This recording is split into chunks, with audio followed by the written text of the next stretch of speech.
In a cold Montana valley where money speaks louder than mercy, one widow's arrival changes everything. Abigail Wright brings flowers for healing, but she uncovers wounds far deeper than fever, poverty, or winter. Caleb Sterling, the rich cowboy sheriff, must choose between protecting his reputation or standing with the people he once failed. As fire rises, secrets break open, and the poor finally stand together, Bitterroot Valley faces one question: can compassion become stronger than greed?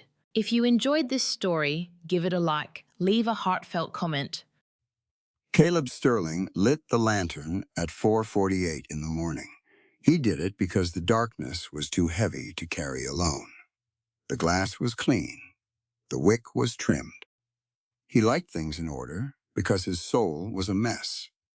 Outside, the Bitterroot Valley was a grave of white. The wind didn't just blow in Montana. It hunted. Caleb sat at his desk and looked at the stack of land deeds. He was the richest man in the valley. He had the gold. He had the badge. But he didn't have a minute of peace. He walked to the window. The train from the east was coming in.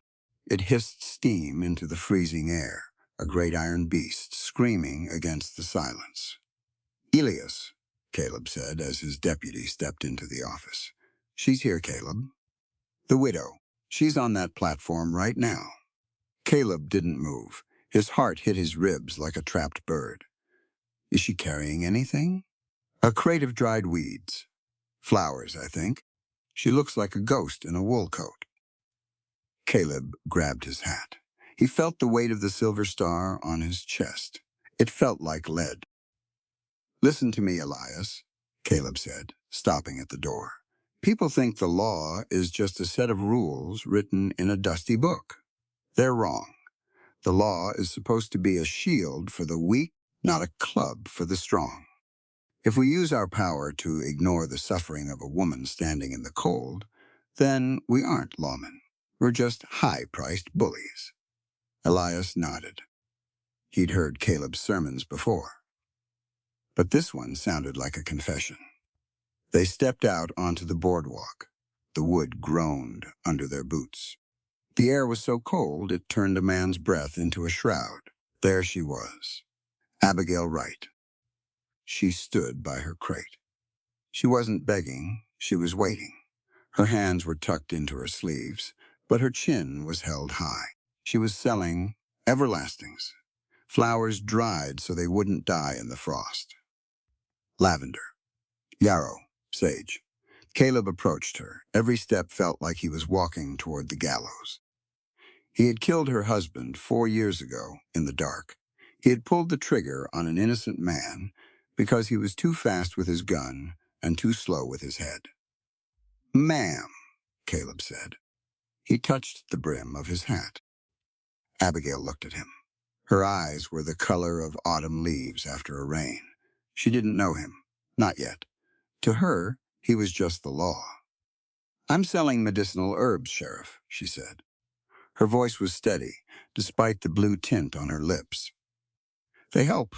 With the winter fever, I'm not looking for charity." Caleb looked at the delicate, dried petals. They were fragile, just like the life he had shattered. "There's an ordinance against unlicensed vending at the station," Caleb said. He hated the words as they left his mouth. Abigail's shoulders stiffened. "I have nowhere else to go." Caleb stepped closer. He could smell the sage on her coat. "Abigail," he said, and the name tasted like ash. A person's dignity shouldn't depend on a piece of paper or a permit. Every human being has an inherent right to earn their bread without being stepped on by the boot of the state. But it's 30 below out here. You're going to freeze before you sell a single bunch of lavender." "I'll manage," she replied. "No," Caleb said. He reached out, but didn't touch her. He didn't have the right to touch her. "I'm exercising my authority. I'm taking you to the Sterling Ranch. You can sell your flowers to my staff. You'll have a roof and a fire." "Is this an arrest, Sheriff?" Caleb looked at the mountains. The peaks were jagged and unforgiving. No, Caleb said. It's an admission that no man should sleep in a warm bed while his neighbor shivers in the street. Kindness isn't a gift, Abigail. It's an obligation we owe to one another simply because we are both breathing. He picked up her crate. It was light. Too light. It meant she had nothing left. Come on, Caleb said. He led her toward his horse. He was taking her home. He was taking the one person who could destroy him right into the heart of his life. He knew it was a risk. But for the first time in 4 years, the darkness in the room felt a little less heavy. The ride to the Sterling Ranch was a long stretch of nothing but white wind and the rhythmic crunch of hooves on packed snow. Caleb kept his horse at a slow walk. He didn't want to scare her. He didn't want to leave her behind. Abigail sat behind him, her hands gripping the saddle horn, careful not to touch his coat. She was a wall of silence. When the main house finally appeared, it looked like a fortress, stone and heavy timber. It was built to last 100 winters. Caleb dismounted and reached up to help her down. Her hands were like ice. "This is too much," she said, looking at the sprawling porch. "A man with this much land doesn't bring a flower seller home out of the goodness of his heart." Caleb led her toward the heavy oak door. He felt the weight of her suspicion. It was earned. "You're right to be wary, Abigail. The world is full of men who trade a warm fire for a person's soul." He opened the door. The heat hit them like a physical weight. The smell of cedar and roasting meat filled the entryway. Abigail hesitated on the rug, her boots caked in slush. "Come in," Caleb said. "I've got a housekeeper, Mrs. Gable. She'll find you a room." "I don't need a room," she said. "I need a market." Caleb turned to face her. He stood tall, but he kept his voice soft. He wanted her to understand the weight of the moment. "Abigail, listen to me. There is a difference between charity and justice. Charity is giving a scrap to someone you think is beneath you. Justice is recognizing that every human being has a fundamental right to safety and a warm hearth, regardless of their bank account. I'm not giving you a handout. I'm providing a sanctuary that the Valley should have provided a long time ago. You aren't a guest of my pity. You are a person whose right to survive is being honored." Abigail looked at the fire in the hearth. She looked at the fine paintings on the walls. "And what do I owe for this justice?" "Nothing," Caleb said, "except your presence and maybe some of that sage for the kitchen." Later that evening, after a meal that Abigail ate with a quiet, desperate dignity, Caleb sat in his study. The door was open. He heard the house settling. He heard the wind howling outside, trying to find a way in. He heard a floorboard creak. Abigail was standing in the doorway. She had changed into a dry dress lent by Mrs. Gable. Her hair was down. She looked less like a ghost and more like the woman from the old photographs Caleb had burned in his mind. "I found your library," she said. "You're welcome to use it. Books are better company than I am." She stepped inside. Her eyes went to the heavy mahogany desk, to the stacks of ledgers. "You have a lot of records, Sheriff. Names, maps, dates.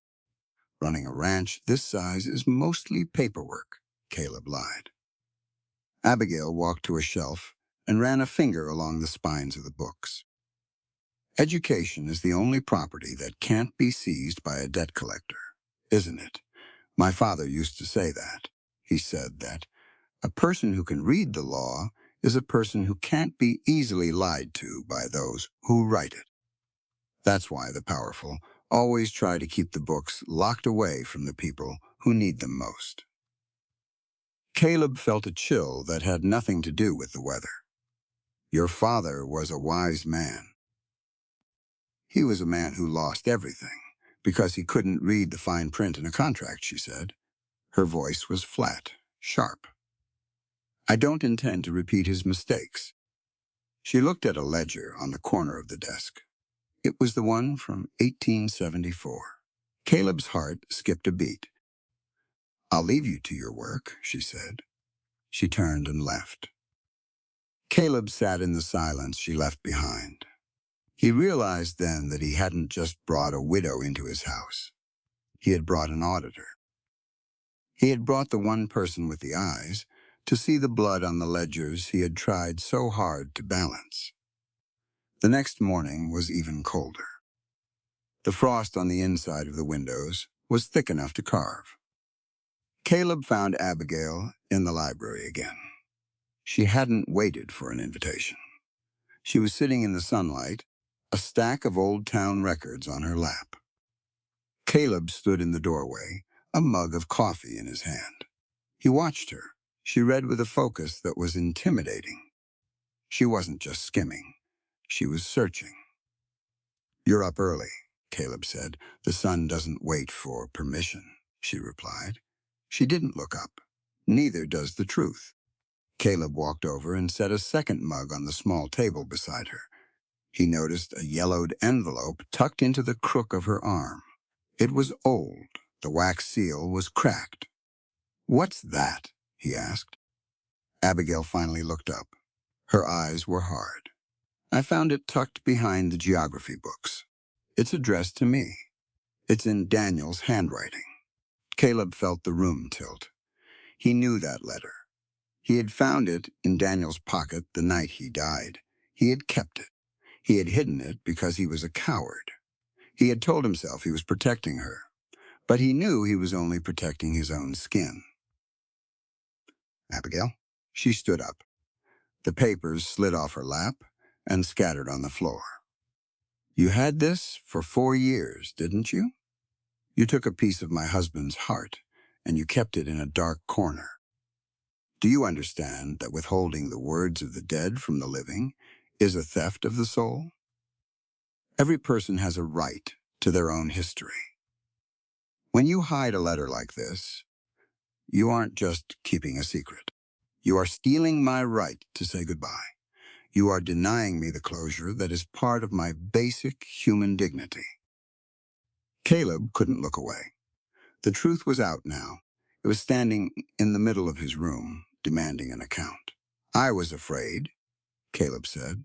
The words felt small, pathetic. Afraid of what? That I'd find out he was a good man? That I'd find out he was innocent? I was afraid of the pain it would cause, Caleb said, but I see now that I was wrong. True respect for a person means trusting them with the hard truth, even if it hurts. I treated you like a child who couldn't handle the weight of her own life.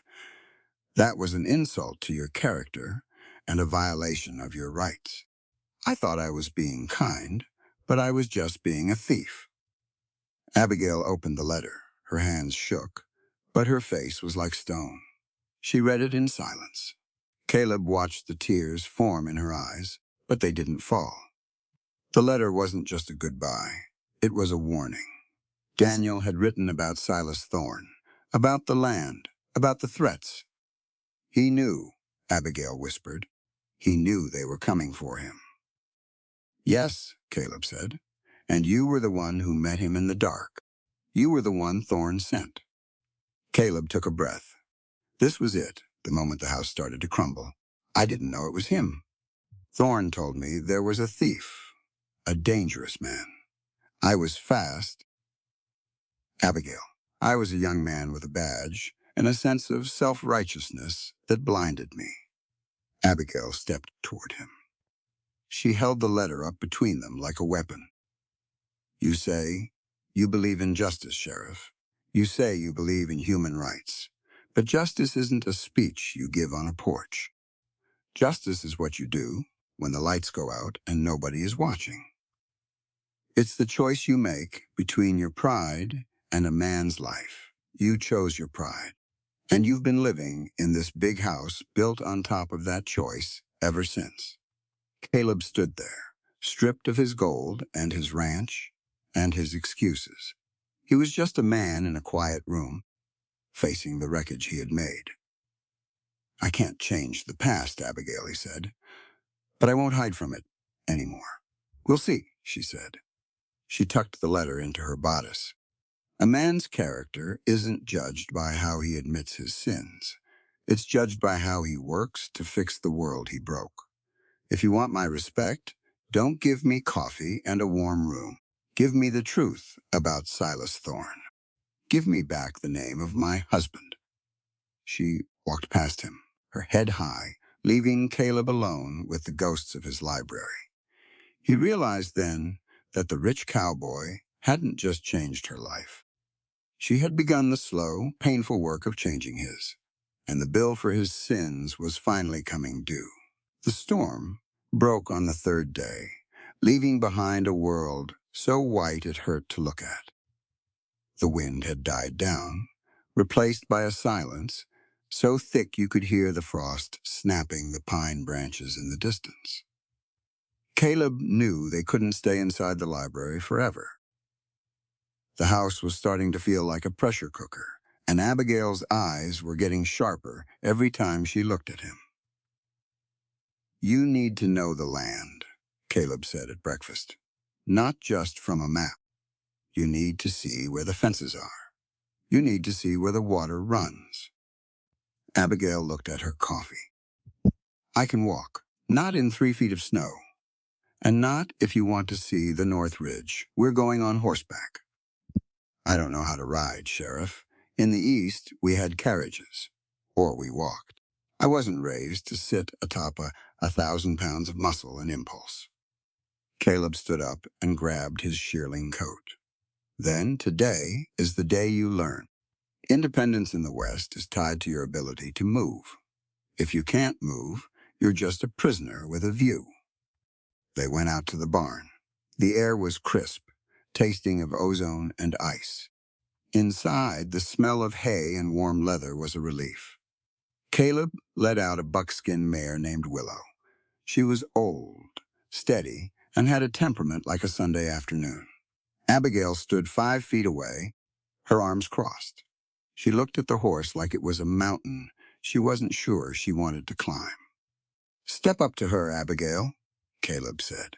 "Don't sneak. A horse respects honesty more than it respects sugar. Let her know you're there." Abigail moved closer, her movements stiff. She reached out a hand and touched Willow's neck. The mare huffed a warm cloud of breath against Abigail's shoulder. "See, she's not judging you," Caleb said. He began tightening the cinch on the saddle. "Equality in this country isn't something that's handed to you by a judge or a politician. It starts with the realization that you are capable of mastering your environment. When I teach you to ride, I'm not just giving you a ride. I'm handing you a tool for your own autonomy. A woman who can handle a horse is a woman who can't be easily trapped or dictated to. It's about the fundamental right to move freely across the earth without asking for a man's permission." Abigail looked at the saddle, then at Caleb. "Mastering an environment is fine, Sheriff, but what about mastering oneself? You talk about rights, yet you spent years keeping me in the dark." Caleb paused, his hand on the stirrup. "You're right to call me on that. Respecting a person's rights means more than just staying out of their way. It means providing them with the means to stand on their own 2 feet, or in this case, in their own stirrups. I failed your husband, and I failed you by treating you as someone who needed to be managed rather than someone who deserved to be empowered. This isn't a favor I'm doing you. It's a debt I'm paying to your personhood." He helped her up. It was a clumsy process, but she didn't complain. She sat high in the saddle, her knuckles white as she gripped the horn. "Don't kill the horn," Caleb coached. "Trust your weight. Trust the animal." He led Willow out of the barn by the bridle, leading his own stallion, Midnight, with the other hand. They moved slowly through the cleared path toward the ridge. The valley opened up before them, a sea of white gold under the winter sun. As they climbed, Abigail's grip loosened. She started to find the rhythm of the horse, the sway, the power. It feels different, she whispered. The world looks smaller from up here, or you look bigger, Caleb replied. They reached the crest of the North Ridge. Below them lay the disputed acreage, the land Daniel had died for. It was a beautiful, jagged piece of Montana, where the creek cut deep into the rock. Caleb stopped the horses. He looked at the horizon, where the sky met the mountains in a hard blue line. Look at that line down there, Caleb said, pointing toward the creek. Silas Thorne sees that land as a set of numbers on a ledger. He thinks because he has the money to buy the lawyers, he has a moral right to the dirt. But property rights aren't just about who signed the paper last. They are about the labor, the sweat, and the dreams a person pours into the soil. When Thorne tried to take this from Daniel, he wasn't just stealing land. He was violating the basic human right to the fruits of one's own labor. He was trying to erase a man's life to balance his own books. Abigail looked down at the creek. Her face was set, her eyes reflecting the cold light of the valley. And you were his hand, she said. I was. I allowed his version of the law to replace my own sense of justice. I learned the hard way that the law is only as good as the men who enforce it.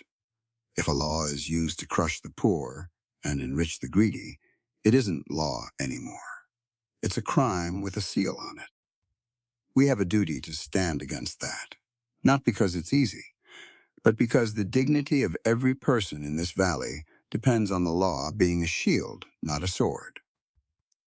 Abigail turned Willow toward him.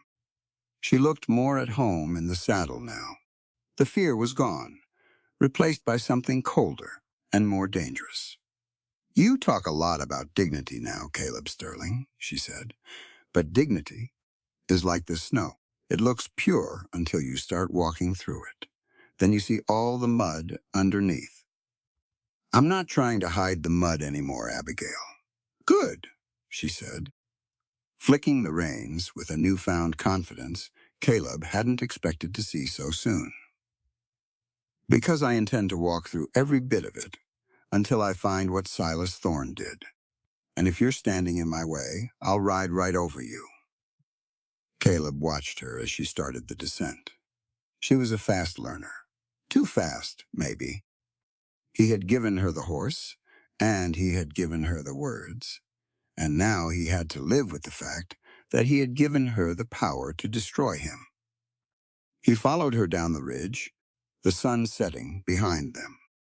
The shadows were long and blue, stretching out across the valley like fingers reaching for a secret.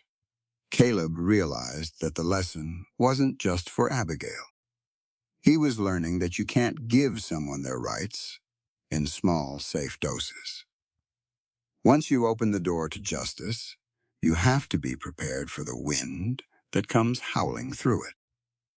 As they neared the ranch house, Abigail pulled Willow to a halt. She looked at the great timber structure, then back at Caleb. You said today that independence is tied to movement, she said. I want you to remember that, because once I have the truth, I'm going to move, and I won't be looking back. Respecting my rights means letting me go when the time comes, without trying to own the debt you think I owe you for this sanctuary. Caleb nodded. It was a bitter pill, but it was the only one that would cure the sickness in his soul. I hear you, Abigail. A person's freedom isn't a gift you give them. It's a status you acknowledge. When the time comes, the gate will be open. They rode back into the yard in silence, two people bound by a tragedy and a horse, watching the stars begin to poke through the darkening Montana sky. The rich cowboy had taken her home, but the flower seller was the one showing him where the boundaries truly lay. The thaw didn't come all at once. It teased the valley. One day the eaves would drip, and the next, the icicles would harden back into jagged glass. Caleb spent the morning in the barn, oiling tack. He liked the smell of the oil. It was honest. It didn't lie about what it was. Abigail found him there. She didn't come in soft. She walked with a purpose that rang out on the frozen dirt floor. She was holding a bundle of old papers. Her knuckles were red from the cold. "I've been reading those ledgers again, Caleb," she said.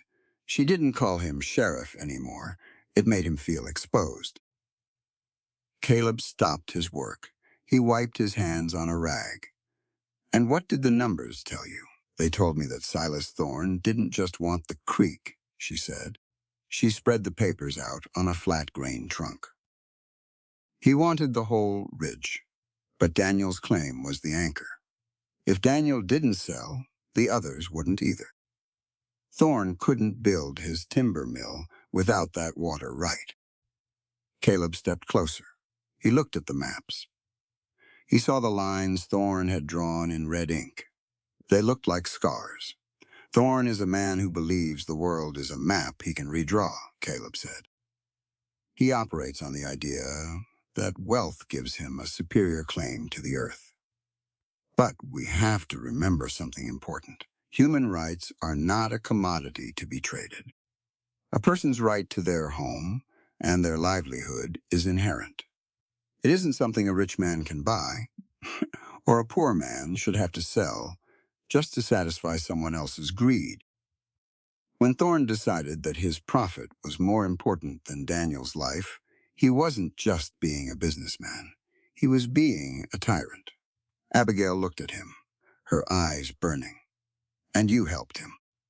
You were the one who told Daniel he had to move or face the consequences." "I was," Caleb admitted. The oil on his hands felt like grease from a crime scene. "I allowed myself to believe that progress justified the cost. I was wrong. True progress is measured by how we treat the most vulnerable among us, not by how much lumber we pull out of a forest. If a community is built on the broken backs of those who were there first, then that community is a failure. I failed to see that then. I allowed Thorne's version of the greater good to blind me to the individual rights of my neighbor." The barn door creaked open. Elias Vance stepped in. He looked at the maps, then at Caleb. His face was grim. "Thorne's in town," Elias said. "He's at the land office. He's filing a notice of abandonment on the right claim. He says since the widow hasn't been living there, the land reverts to the territory. And since he holds the surrounding debt, he has first right of refusal." Abigail's breath hitched. "Abandonment? I was forced out by the cold and the lack of a husband you took from me." Caleb grabbed his gun belt from the peg. He buckled it tight. "This is the trickery of the powerful, Abigail. They use the letter of the law to violate the spirit of justice. They take a rule meant to ensure land is used productively and turn it into a weapon to steal from the grieving. We have to speak the truth plainly. No law is valid if its primary purpose is to strip a person of their dignity and their rightful property. A person's right to their heritage doesn't vanish just because they had to seek shelter from a storm." "What are you going to do?" she asked.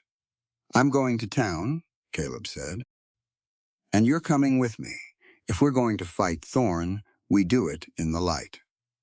We don't hide in this barn like we're the ones who did something wrong." The ride into Bitterroot was silent. The town felt different today. The mud was thick, pulling at the horses' hooves. People watched from the boardwalks. They knew something was coming.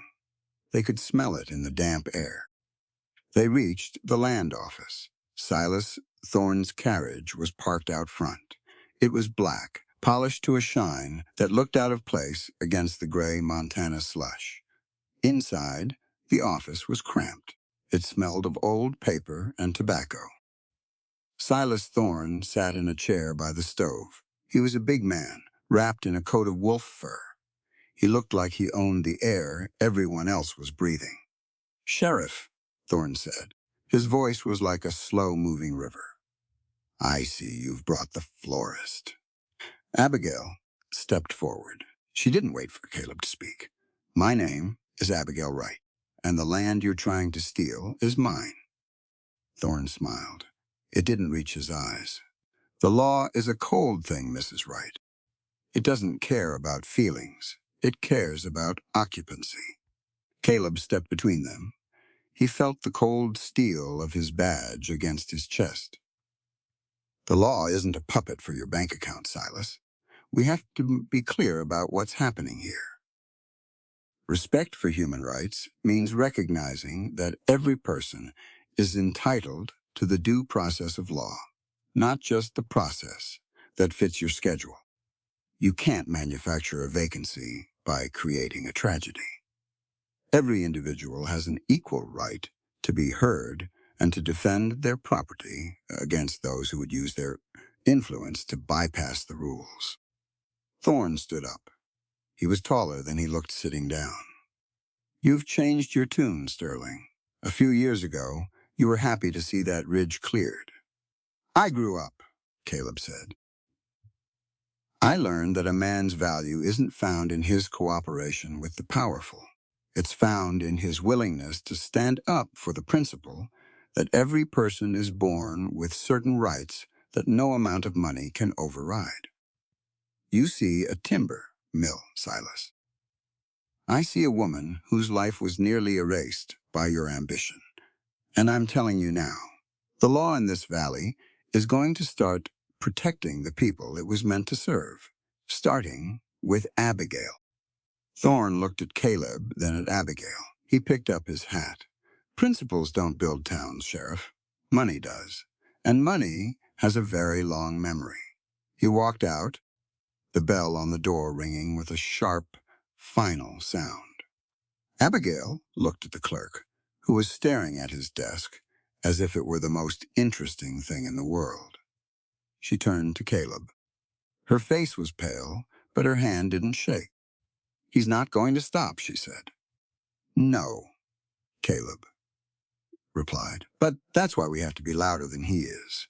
We have to remind everyone in this valley that justice isn't a gift given by the rich.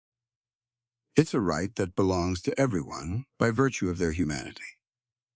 If we don't fight for your acre today, nobody's land will be safe tomorrow." Tôn trọng quyền con người không phải là một sự lựa chọn lãng mạn. Đó là một nghĩa vụ đạo đức mà chúng ta phải thực hiện để giữ cho xã hội này không tan rã thành một bầy sói. They stepped back out into the street. The sun was trying to poke through the clouds. It wasn't warm, but it was light. "He mentioned your memory," Abigail said. "He knows what you did."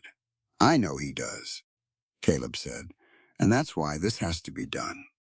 I spent 4 years trying to save my own reputation by keeping quiet. But I've learned that a person's true honor comes from their willingness to be honest about their mistakes and to work for the rights of those they've wronged. I'm not afraid of Silas Thorne anymore, Abigail. I'm only afraid of being the man I was before you got off that train." Abigail looked at the black carriage disappearing down the road. She reached out and touched the dried lavender bundle tucked into her pocket. "Then let's go back," she said. "I have more flowers to sort, and we have a ridge to save." Caleb watched her mount Willow. She sat straight. She didn't look back. He realized then that the shadow Thorne cast was long, but it couldn't reach a person who refused to stay in the dark. The rich cowboy had brought her home. But it was the woman who had sold flowers in the cold who was teaching him how to stand in the sun. The thaw didn't just bring mud. It brought the fever. It started as a low whistle in the lungs of the stable hands and turned into a rattling fire by the time it reached the town. They called it the winter grip. It was a thief of breath, and in Bitterroot, breath was already a hard thing to come by. Caleb watched the town from his saddle. The streets were quiet, too quiet. No children were playing in the slush. No men were leaning against the rails of the livery. The only sound was the rhythmic tolling of the bell at the small clinic, a sound that felt like a hammer hitting an anvil. "The doctor is down, Caleb," Elias said. He looked tired. His eyes were bloodshot. Doc Miller caught it 2 days ago. Now the families in the hollow are starting to panic. They can't afford the tonics Thorne sells at the company store. Caleb turned his horse toward the ranch. He knew what he had to do. He knew who was sitting in his kitchen, surrounded by the dried scent of summer. He found Abigail in the pantry. She had her sleeves rolled up. Her hands were stained deep purple from elderberries. The room smelled of sharp vinegar, honey, and something bitter, willow bark. "They're getting sick, Abigail," Caleb said. He stood in the doorway, his hat in his hand. She didn't look up. She was grinding something in a stone bowl. The rhythm of the pestle was steady. Clack, clack, clack. "I know. I saw the clouds. A wet thaw always brings the lung rot." "I've been preparing since the first drip hit the porch." Caleb watched her work. She was precise. She wasn't guessing. She was an architect of healing. "I need to take you into town," Caleb said, "to the hollow. The people there, they have nothing." Abigail stopped. She looked at him. Her face was smudged with charcoal. "Caleb, we need to be very clear about why we are doing this. Medicine shouldn't be a luxury reserved for those with gold in their pockets. Every human being has an inherent right to the highest attainable standard of health. It is a fundamental part of our dignity. When Silas Thorne marks up the price of quinine and syrup, he isn't just being a businessman. He is violating a basic human right by making survival a matter of profit. If we go into that hollow, we go because those people are owed care, simply because they exist." "I hear you," Caleb said, "and I agree. A community is only as healthy as its poorest member. If I stand by while a child chokes on the fever because their father can't pay a debt, then I've failed my duty as a man and as an officer. Access to the means of healing is a right, not a privilege. Let's load the wagon." They spent the afternoon packing crates, dried lavender for the nerves, mullein for the lungs, peppermint for the heat in the blood. Abigail moved through her stores with a grim efficiency. As they drove the wagon into the hollow, the poverty of the valley was laid bare. These were the families Thorne had squeezed. Men who had lost their land, women who worked 18 hours a day in the timber camps. Their houses were little more than shacks held together by hope and gray lumber. Abigail stepped down into the mud. She grabbed a jar of syrup and a bundle of dried yarrow. She didn't wait for an invitation. She walked into the first cabin. Caleb followed, carrying the heavy crates. Inside, the air was thick with the smell of sickness and wood smoke. 2 children lay on a pallet by the fire. Their mother was shivering in the corner. Abigail didn't hesitate. She knelt in the dirt. She checked their pulses. She smelled their breath. She began to bark orders at Caleb. "Get water, stoke the fire, find a clean cloth. Drink this," Abigail whispered to the mother, tilting a cup to her lips. "It's willow and honey. It will break the fire in your skin." For 6 hours, she moved from house to house. She didn't ask for names. She didn't ask for ledgers. She just saw suffering, and she met it with her knowledge. By sunset, they were sitting on the tailgate of the wagon, exhausted. The hollow was quiet again, but the rattling breath had slowed in many of the cabins. Caleb looked at Abigail. Her hair was coming loose from her bun. She looked smaller, but she felt like the largest thing in the valley. "You saved them," Caleb said. "No," Abigail replied. She looked at her stained hands. "Knowledge is the only property that cannot be seized by a debt collector, Caleb. Silas Thorne can take my land. He can take my husband's life. But he cannot take what I know about the earth and how it heals.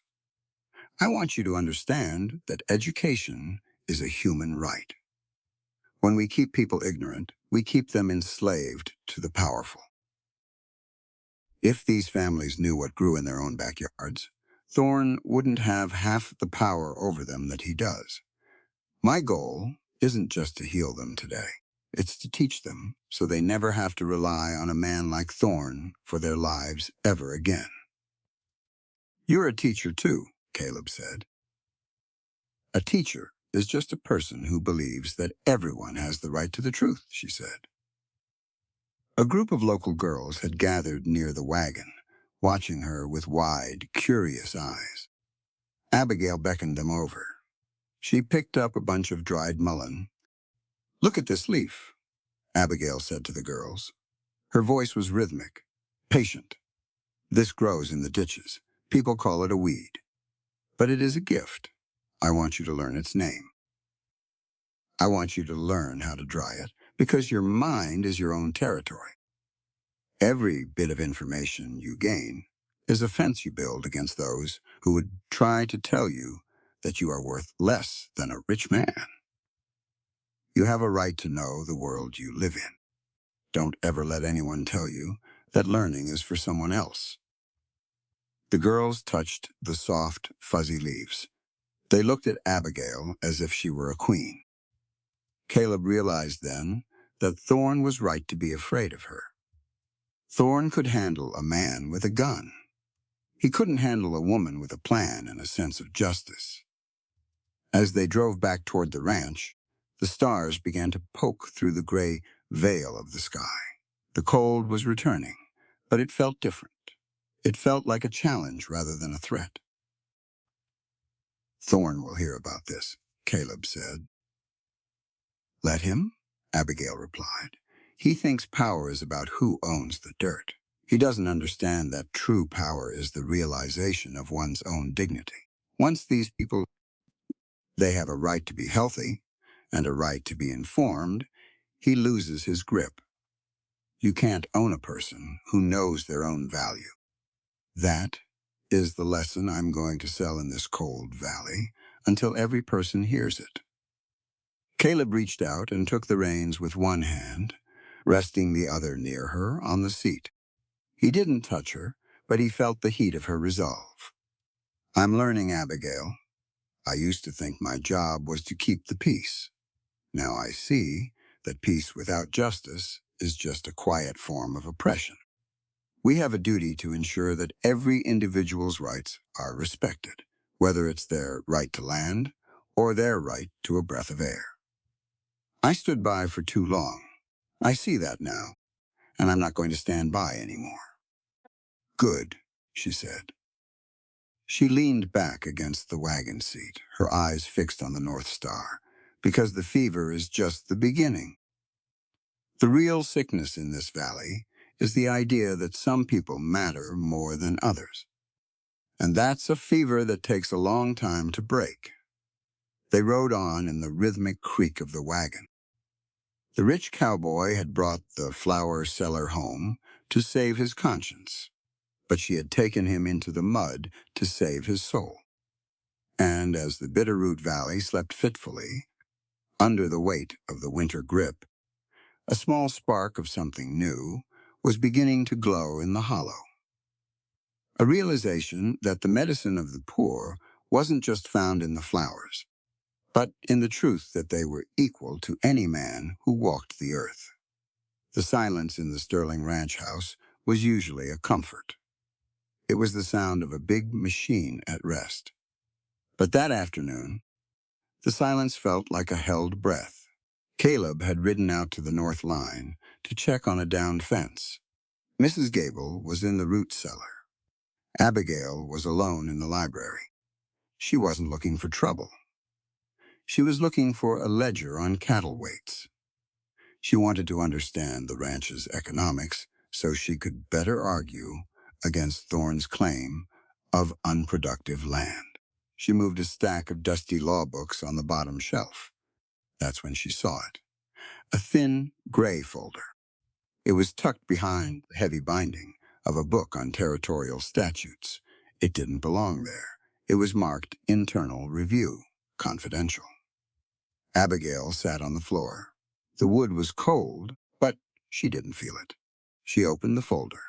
Her eyes skipped over the dates until they hit a line that made her heart stop. November 14, 1874. Incident report. Officer C. Sterling. Her hands began to shake. She read the words. They were written in Caleb's precise, controlled hand. Target identified in the darkness near the creek access. One shot fired at 11:42 p.m. Civilian identified as Daniel Wright.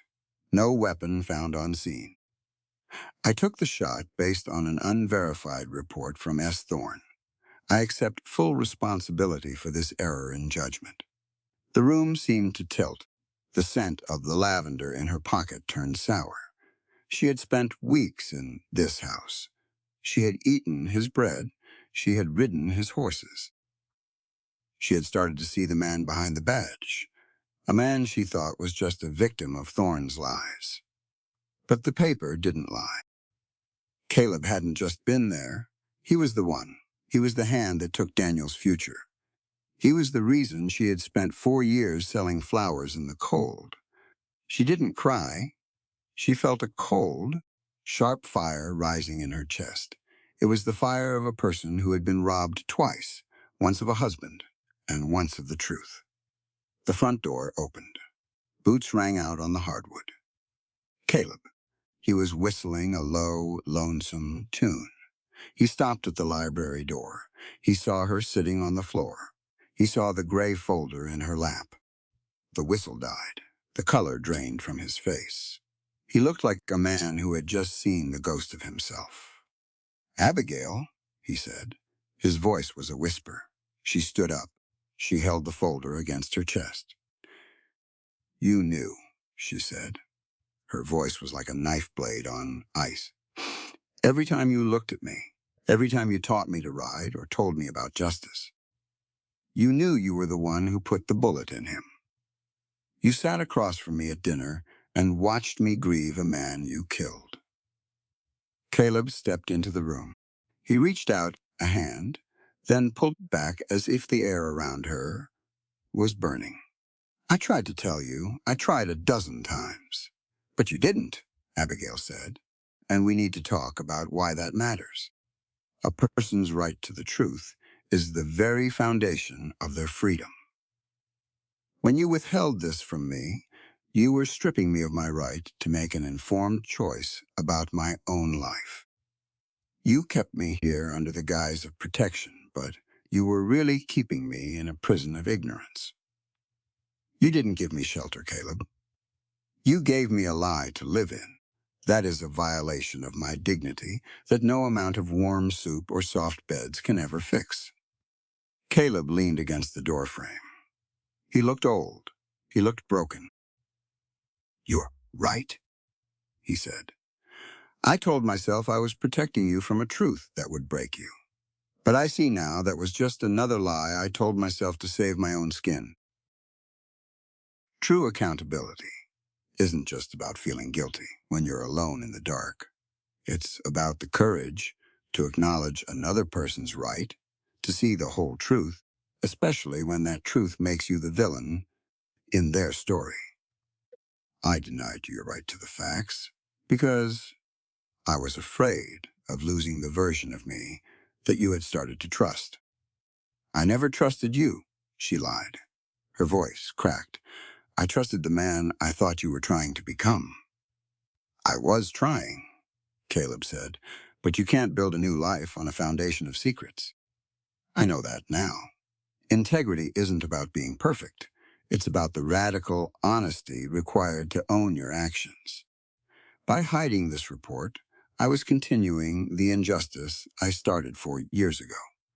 I was treating you like a child who couldn't handle her own history. I'm sorry, Abigail, not just for the shot. I'm sorry for the silence. The silence was a second betrayal. Abigail walked toward him. She stopped just inches away. She could see the silver stubble on his jaw. She could see the deep lines of regret around his eyes. But she didn't see the man who had healed the hollow. She saw a shooter. Why didn't you put this in the public record? She asked. Thorne, Caleb said. He told me he'd bury the whole thing. He said if I went public, he'd make sure Daniel was remembered as a common thief. I thought I was protecting Daniel's name by keeping the file hidden. I thought I was doing the right thing by carrying the guilt in private. That isn't how rights work, Caleb, Abigail said. Justice isn't a private deal made between two men in a back room. Every individual has a right to public accountability. When you made that deal with Thorne, you were allowing him to own your conscience. You gave up your integrity to save your reputation, and in doing so, you let a criminal continue to run this valley. You didn't protect Daniel. You protected the man who orchestrated his death. Caleb nodded. He didn't fight her. He didn't offer excuses. I see it now. I see the mud I've been walking in. I thought my badge made me the law, but the law is nothing if it doesn't apply to the man wearing the star. Every citizen has a right to expect their leaders to be held to the same standard as everyone else. I failed that standard. I failed the basic human right to an honest government. I've been a coward, Abigail. A rich cowboy playing at being a good man while hiding a body in his closet. Abigail shoved the folder into his hands. I'm leaving. The sun is going down. The temperature is dropping. I don't care, she said. I would rather freeze in the truth than stay warm in a house built on a lie. My autonomy is more important than my comfort. I have a right to choose where I stand, and I refuse to stand next to a man who thinks he has the authority to decide which parts of my life I'm allowed to know. She brushed past him. She didn't pack a bag. She didn't take a coat from the rack. She walked out the front door and into the biting Montana wind. Caleb stood in the library, holding the gray folder. He looked at the words he had written 4 years ago. He felt the weight of the ranch, the gold, and the badge. It all felt like ash. He walked to the window and watched her. She was a small, dark figure against the vast, unforgiving white of the valley.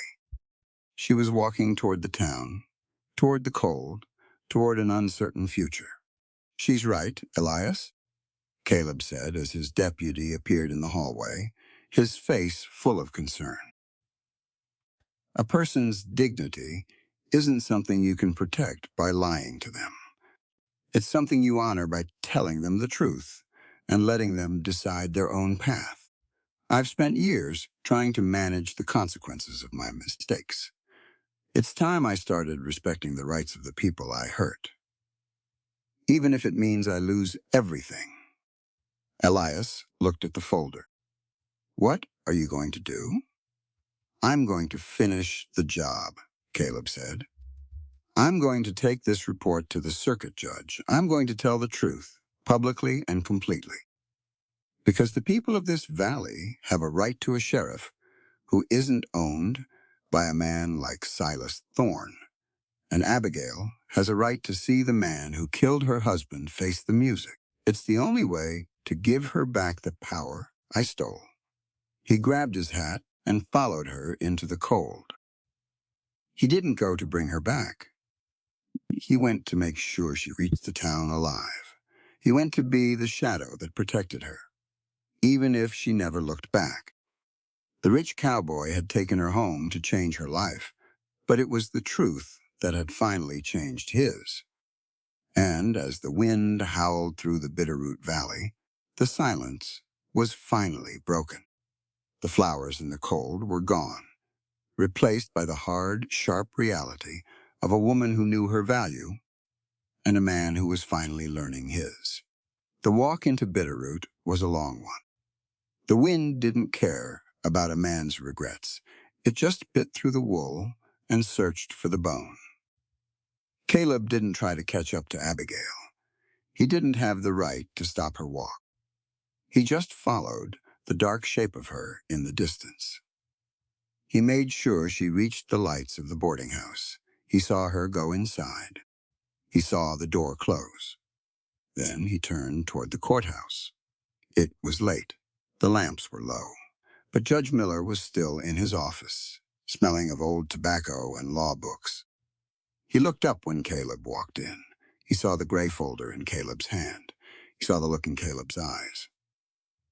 "You look like a man who's finished a long race, Caleb," the judge said. Caleb didn't sit down. He unpinned the silver star from his chest.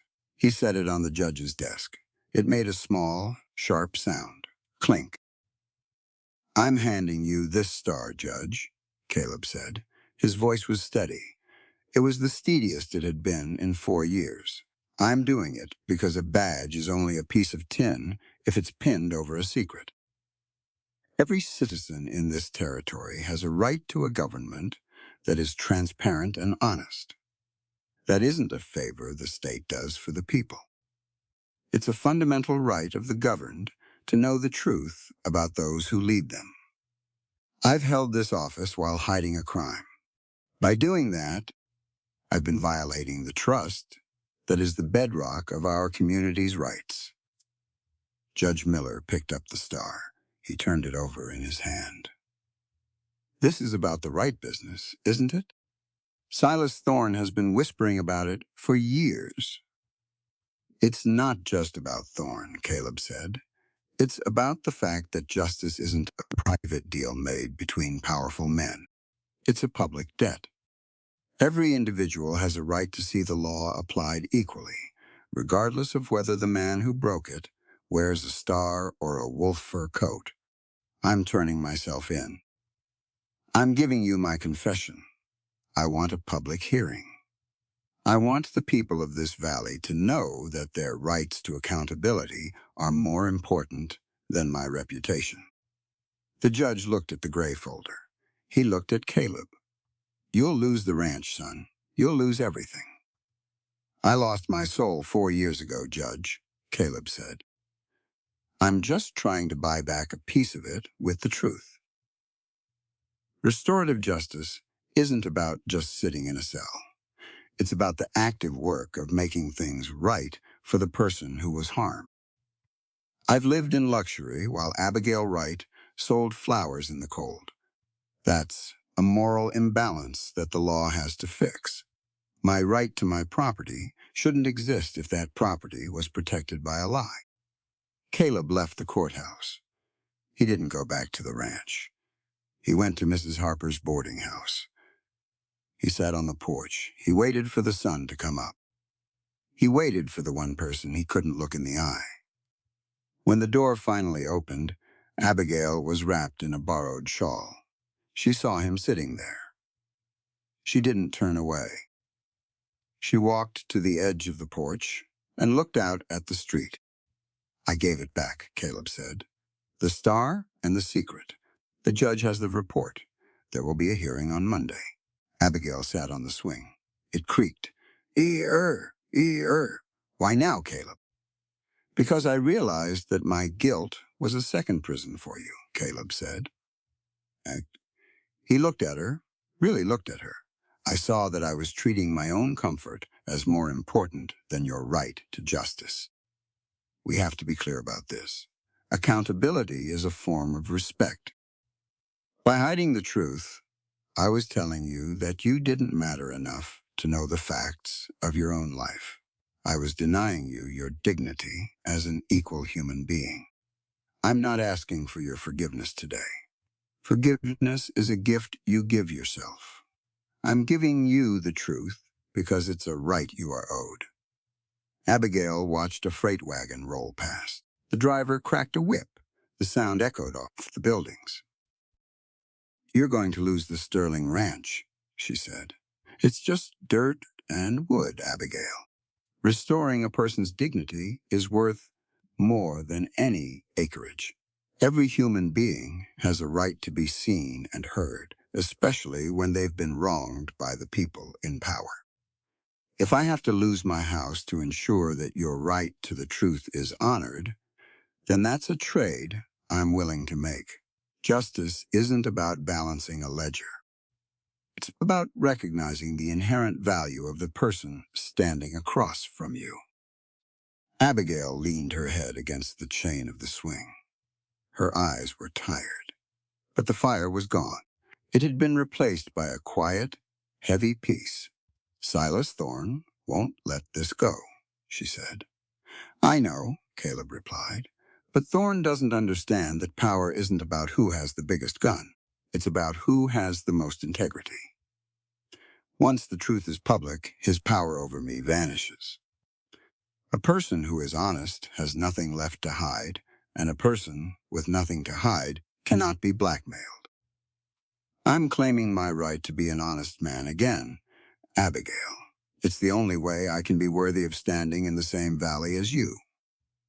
Abigail looked at her hands. They were stained from the herbs. They were the hands of a healer. "You talked about restorative justice, Caleb. I've been thinking about that. It's not just about punishment. It's about healing the tear in the world. You took a life. You can't give that back, but you can give back the dignity of the name. You can ensure that no other family in this hollow is stepped on the way we were.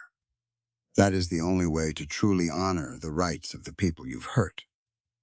"I intend to," Caleb said. "Restoring justice means working to ensure the system that allowed the crime is changed. Every individual has a right to a legal system that protects the weak from the greedy. I spent years being the tool of the greedy. I'm going to spend the rest of my life being the shield for the weak. That is the only way I can pay the debt I owe to Daniel and to you." They sat in silence for a long time. The town was waking up. Smoke began to rise from the chimneys. The smell of coffee and bacon filled the air. It was a normal morning, but everything had changed. "Monday," Abigail said. "Monday," Caleb agreed. He stood up. He didn't have his horse. He didn't have his star. He was just a man in a worn coat. "I want you to know something, Abigail," he said, stopping at the steps. "You told me once that you'd rather freeze in the truth than stay warm in a lie. That was the most important thing anyone ever said to me. It reminded me that a person's autonomy is their most precious possession. I'm not going to try to manage your life anymore. I'm going to respect your right to choose your own path, even if it leads away from me. That is what true respect for human rights looks like. It's letting go." He walked down the street. He walked past the land office. He walked past the company store. He didn't look at the shadows. He looked at the sun hitting the peaks of the mountains. He felt light. He felt cold. But for the first time in 4 years, he felt like he was walking on solid ground. Abigail watched him go. She touched the letter from Daniel, tucked into her shawl. She felt the weight of the lavender seeds in her pocket. She realized then that the rich cowboy hadn't just given her a home. He had given her back the world, and in the process, he had finally found a way to come home to himself. The flowers in the cold were gone, but the roots were deep. And as the Bitterroot Valley prepared for the Monday that would change everything, a new kind of justice was beginning to bloom. A justice that didn't just punish the wrong, but labored to make the world whole again. "He's doing it, Mrs. Harper," Abigail said as the older woman stepped onto the porch. "He's finally treating us like we have a right to be here, not as his charity, but as his equals. Mrs. Harper nodded. She looked down the street at the man walking toward the courthouse. "About time," she said. "Rights aren't something you wait for, Abigail. They're something you claim. And it looks like Caleb Sterling is finally claiming his right to be a man of his word." The wind was still cold, but the sky was clear, and in the west, that was usually enough to start a new story. The Sunday before the hearing was a heavy thing. The sky was the color of a bruised plum. The air didn't just feel cold. It felt like it was waiting. Caleb sat on the porch of the Sterling ranch house. He wasn't wearing the star. He was wearing an old denim jacket and a look of absolute clarity. He knew Silas Thorne wouldn't wait for Monday morning.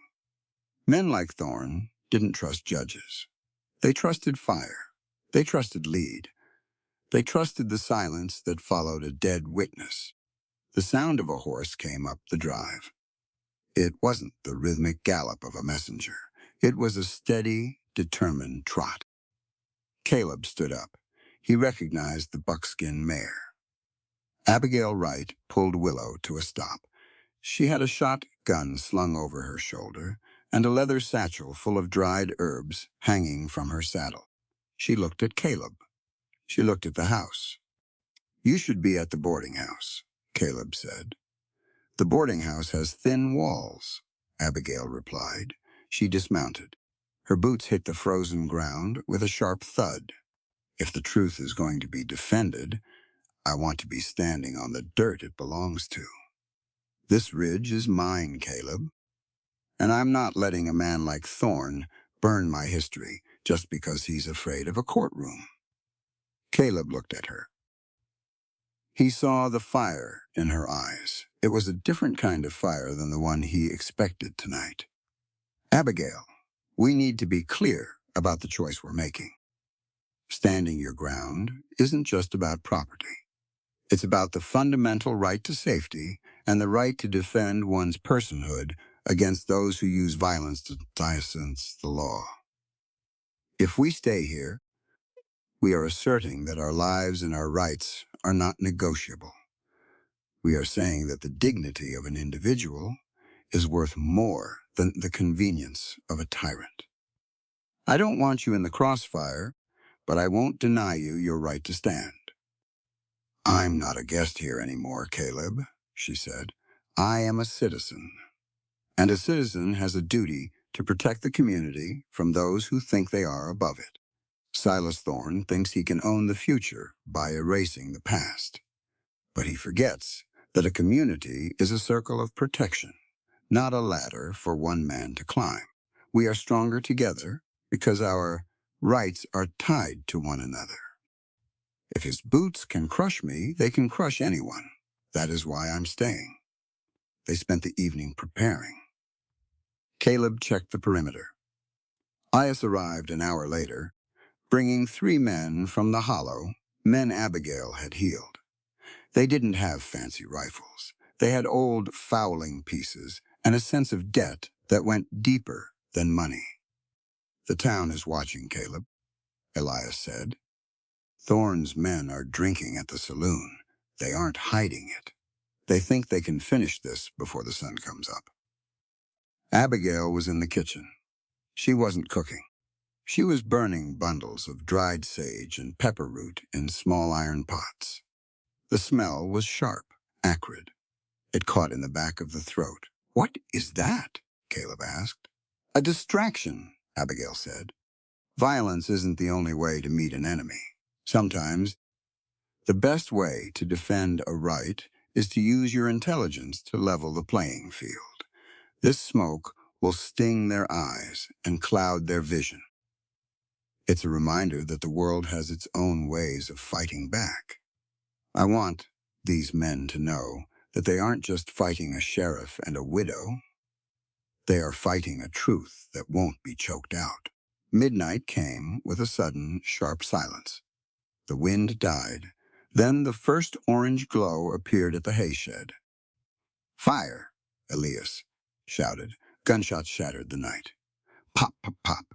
The sound was small against the vast Montana darkness. Caleb moved to the porch railing. He saw the shapes of men moving through the shadows. They were carrying torches. They were carrying the tools of cowards. "Hold your fire," Caleb yelled. "Don't shoot unless they cross the fence line. We are here to uphold the principle of self-defense, not to seek revenge. Every individual has a right to life, even those who have forgotten the value of yours. We will protect this home, but we will do it with the restraint that proves we are better than the men attacking us." A torch hit the porch roof. The dry timber caught instantly. Caleb grabbed a bucket of sand. Abigail was beside him. She didn't flinch. She grabbed a wet blanket and began beating at the flames. "Over there!" she pointed. Silas Thorne emerged from the darkness. He was sitting on a white horse. He looked like a king, watching a battle he thought he'd already won. He held a rifle across his lap. "Sterling!" Thorne's voice carried over the crackle of the fire. "Give me the folder. Give me the widow. You can keep the ranch. Just give me the silence." Caleb stepped to the edge of the burning porch. He stood in the light of the flames. He looked Silas Thorne in the eye. "You don't understand, Silas," Caleb shouted back. "You think power is something you can buy with a gun or a bribe. It isn't. True power is the consent of the people you've been stepping on. Every person in this valley has an inherent right to an honest life and a fair shake. You've spent years violating those rights, thinking the law would never catch up. But the law isn't a piece of paper in your pocket. It's the collective will of people who refuse to be afraid of you anymore." Thorne raised his rifle. A shot rang out. The bullet splintered the wood inches from Caleb's head. Abigail stepped out beside Caleb. She held her shotgun, but she didn't point it. She held up the leather satchel, the one containing the evidence Daniel had hidden. "Look at this, Silas," she cried. "This is the truth you tried to bury. You killed my husband for this dirt, but you didn't realize that the dirt has a memory. Every individual has a right to be remembered truthfully. You can't burn away the facts. We have a right to justice, and that right is stronger than your greed. The people from the Hollow are here. The town is watching the smoke. You've already lost, because you've lost the power to keep us in the dark." Suddenly, the men from the Hollow rose from their positions. They didn't fire. They just stood, a line of shadows against the fire. They were the people Thorne had ignored, the people he had squeezed. They were the living proof that a community could stand together. Thorne's men hesitated. They looked at the line of silent farmers and timber workers. They looked at the fire they had started.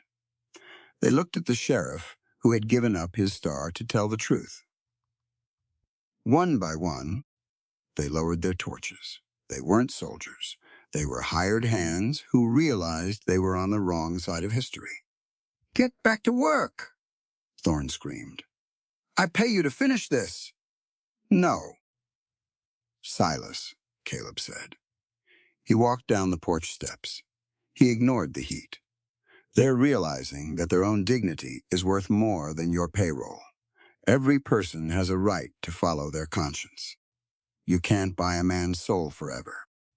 This is the end of your reign, not because we killed you, but because we stopped believing in your lies.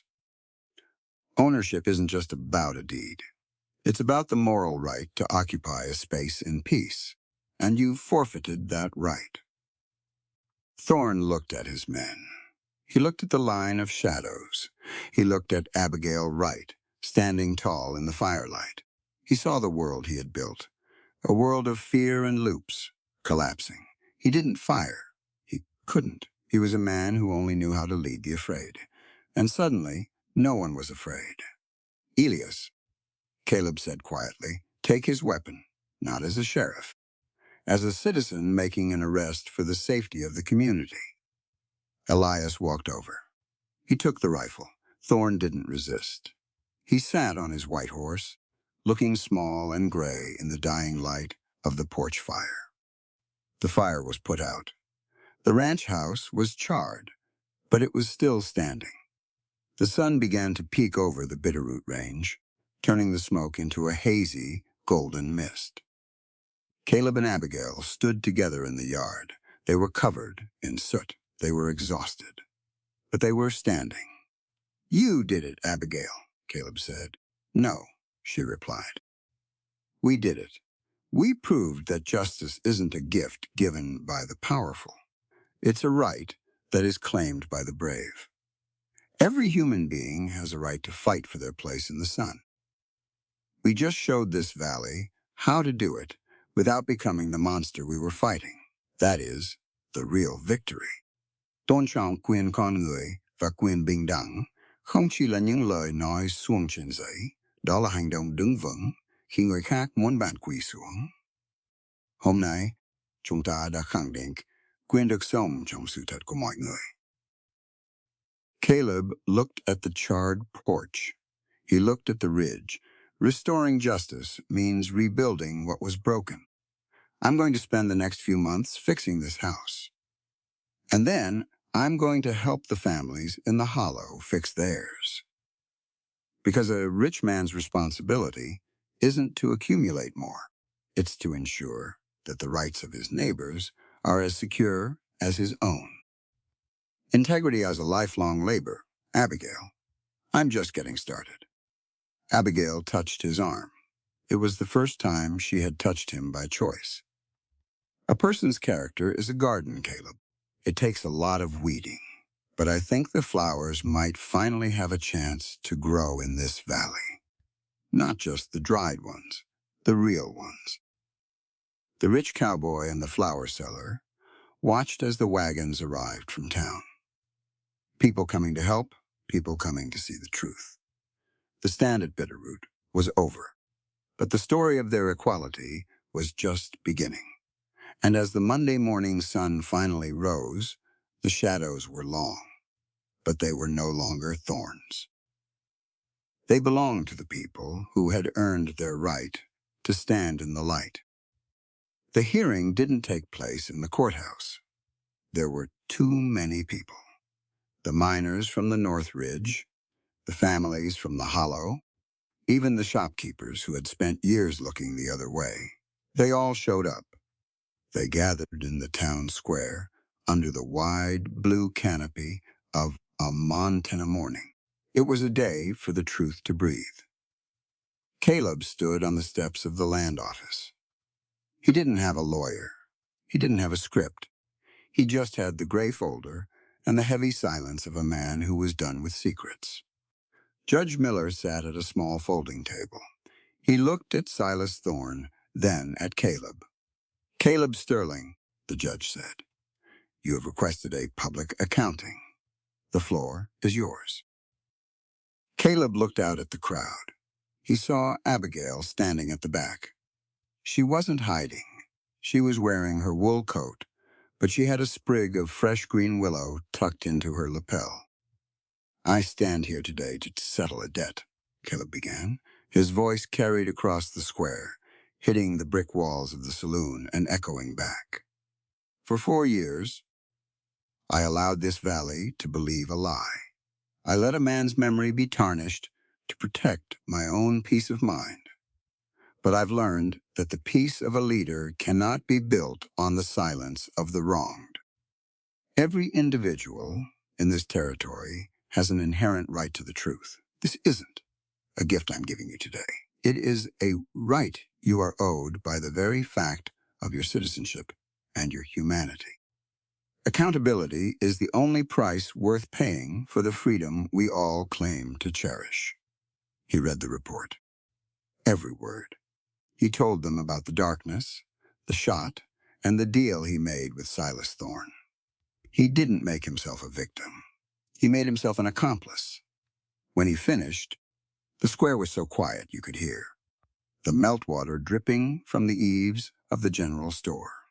Silas Thorne stood up, his face a mask of cold fury. This is the rambling of a man who's lost his grit.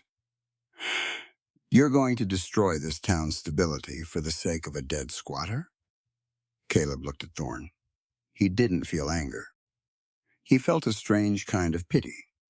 Stability without justice is just a slow-motion collapse, Silas.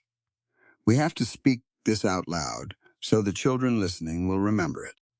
No amount of economic progress is worth the sacrifice of a single person's dignity. A community that allows the rights of the poor to be traded for the profits of the rich is a community that has lost its soul. Daniel Wright had a right to his life, and Abigail Wright has a right to the land her husband bled for. Equality means the law doesn't care how much timber you own. It cares about the truth of what you've done. The judge hammered his gavel. It sounded like a gunshot, but this time it was the sound of a new beginning. The land claim of Daniel Wright is hereby reinstated to his widow, Abigail Wright. Silas Thorne, you will be held for trial on charges of fraud, conspiracy, and the endangerment of this community. And Caleb Sterling, the judge paused. By your own confession, you have violated your oath. You are stripped of your office, and your holdings are to be appraised for restitution to the families Thorne defrauded. Caleb nodded. I accept it, he said. Restorative justice is more than a sentence. It's an opportunity to rebalance the world. I'm losing my ranch, but I'm gaining my right to look my neighbor in the eye. That is a trade any honest man should be willing to make. Integrity is the only property that truly belongs to us. 2 months later, the Bitterroot Valley was breathing again. The snow was gone, replaced by a carpet of wildflowers that seemed to have been waiting a century to bloom. The winter grip had broken, and the hollow was no longer a place of rattling lungs, but a place of hammers and saws. Abigail sat on the porch of the small cabin on the ridge, the one Daniel had started. It wasn't finished, but it was home. The Mongnya was no longer a grave. It was a foundation. Caleb walked up the trail. He wasn't riding a stallion anymore. He was on a workhorse, his hands calloused from hauling lumber for the new schoolhouse. He stopped at the edge of the porch. The school opens on Monday, Caleb said. Abigail looked up from her satchel of seeds. I heard. Elias said 20 children are signed up, including the ones from the hollow. That's as it should be, Caleb said, sitting on the top step. Education is the great equalizer. We've talked about rights for weeks, but the right to learn is the one that secures all the others.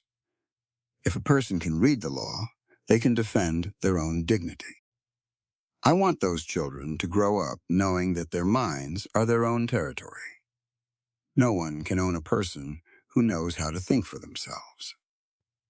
Abigail handed him a glass of cool spring water. You've changed everything, Caleb.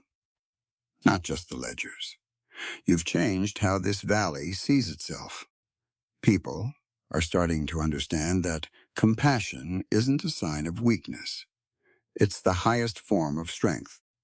To respect another person's rights is to acknowledge that we are all part of the same human story. No one is an island, especially not a rich cowboy with a big house. Caleb looked out over the valley. The Bitterroot River was high and silver, snaking through the greening grass. I used to think my ranch was my legacy, Caleb said. But I was wrong. A person's legacy isn't the dirt they leave behind. It's the justice they help build. I spent years taking from this land. I'm going to spend the rest of my life giving back. Because true equality means recognizing that I am no more important than the man who milks my cows or the woman who sells flowers in the cold. We are all entitled to the same respect, the same protection, and the same shot at a life of peace. Abigail stood up and walked to the edge of the porch. She looked at the patch of ground where she had planted her first spring flowers, not the everlastings, but real, living blooms. "The title you gave this story was wrong, Caleb," she said softly. "Which part?" "The part about you changing everything. You didn't just change me. You allowed me to change you. That's what real love and real respect look like. It's a two-way street where both people are willing to be moved. You took me home, yes, but I'm the one who showed you where home actually was. It wasn't in a big house. It was in the truth." Caleb stood beside her. He didn't reach for her hand. He didn't have to. The space between them was no longer filled with secrets or debts. It was filled with a quiet, earned equality. "I'm learning, Abigail," he said. "I'm learning that a person's autonomy is a sacred thing. I don't want to own you. I don't want to manage you. I just want to stand beside you as an equal. Because a life shared in mutual respect is the only kind of life worth living. We have a right to be happy, but only if that happiness doesn't come at the expense of someone else's freedom." "Then stay for dinner," she said, with a small, real smile. "The garden is coming in, and I think I've got enough sage for the stew." The sun began to set behind the jagged peaks of the Bitterroot Range. The light was golden, long, and warm. It hit the charred remains of the old Sterling Ranch in the distance and the fresh lumber of the new schoolhouse in the valley. It hit the man and the woman standing on the ridge. The rich cowboy had lost his gold, but he had found his heart. The flower seller had lost her husband, but she had found her voice, and together they had given a cold valley a reason to believe in the spring. "It's a good day," Caleb Abigail said, looking at this first star. "It's a just day, Abigail," he replied. "And in the end, that's the only kind of day that stays warm when the sun goes down." The flowers in the cold were gone. In their place grew a forest of truth, a river of justice, and two people who finally knew what it meant to be free. This work is a creation of the author's imagination, designed to entertain and provoke thought. Any resemblance to real persons, places, or events is purely accidental. The author assumes no responsibility for interpretations that connect fictional elements to real-world entities. In the end, this story is not only about a rich cowboy, a grieving widow, or a valley buried beneath the snow. It is about the long and painful road from guilt to truth, from silence to justice, and from loneliness to human connection. Caleb Sterling had wealth, land, a badge, and power. But none of those things could give him peace, because peace can never grow from a hidden lie. Abigail Wright arrived with almost nothing in her hands, except dried flowers and hard-earned dignity. Yet she carried the one thing Caleb had lost, the courage to face the truth. Through her strength, the Bitterroot Valley learned that compassion is not weakness, justice is not charity, and love is not about saving someone while keeping them in the dark. True love respects another person's freedom. True justice gives the wounded back their voice. And true redemption is not spoken in beautiful words. It is proven through sacrifice, honesty, and the willingness to repair what was broken. The greatest lesson this story leaves us is that every human being deserves dignity, truth, and a fair chance to stand in the light. Caleb could not bring Daniel Wright back, and Abigail could not erase the years of grief she had suffered. But together they showed that even after terrible mistakes, a person can still choose accountability over pride, courage over fear, and service over selfishness. The story reminds us that power means nothing if it is used to protect lies, and wealth means nothing if it is built on the suffering of others.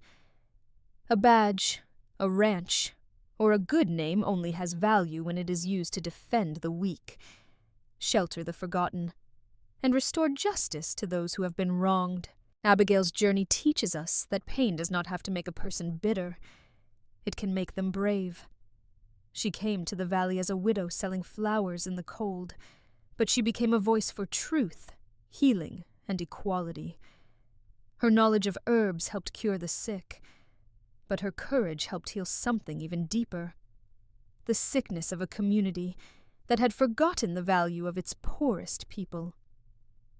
Caleb's journey teaches us that redemption requires more than regret.